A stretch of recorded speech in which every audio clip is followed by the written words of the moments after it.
Yan. Hi guys. Short video muna tayo ngayon Kasi what if?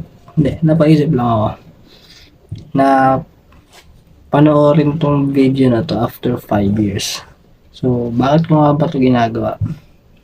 Yung video na to. Ang dahilan lang mga kaibigan wala naman siya special na dahilan. Gusto ko lang malaman kung may patutunguhan ba itong pinagagawa kong pagbablog.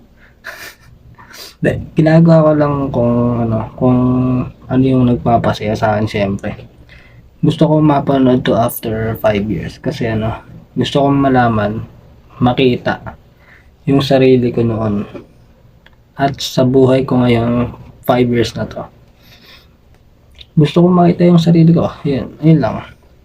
Well, kung hindi man ako mag-click dito mga kaibigan sa pag-YouTube ko siguro makikita niyo ako sa na nakasampa na ng barko siguro or nag-aral pa rin or nasa McDonald's. Ayun lang naman yung iikutan ko nun Pero ang panigurado na doon, tapos na ako mag-aral. And ayun. Nakakaano din pala paano kung pinapanood na to paano kung pinapanood na to nung sarili ko after 5 years. Kung ano na ba yung narating nitong damo nung walang yang to. Yung ginagawa lang kung ano-ano. Siyempre, dun siya sumasaya And gusto ko lang makita yung sarili ko ngayon. Kaya ako binablog tong video na to. Yung sarili ko. Dahil gusto ko makita yung sarili ko after 5 years. Kung ano na ba yung narating niya. And para dun sa ako na after 5 years, sigurado ako pinapanood mo to ngayon. And sigurado ako marami ka nang narating. Marami ka nang pagsobrang na pagdaanan. And sigurado ako success ka na rin ngayon. Yun.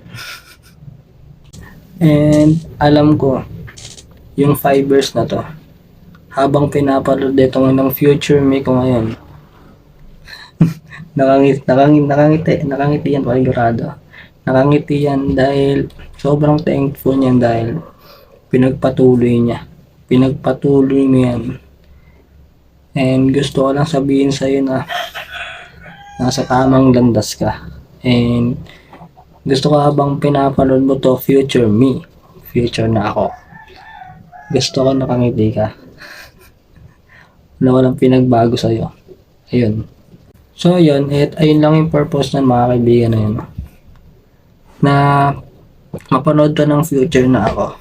And babalikan ko tong video na to after 5 years. And gusto kong makita kung may narating ba. Pero tingin ko meron naman Wala. Gusto ko lang mapanood talaga yung sarili ko kung ano yung ginagawa ko nun. And mukhang maganda naman yung kinalabasan.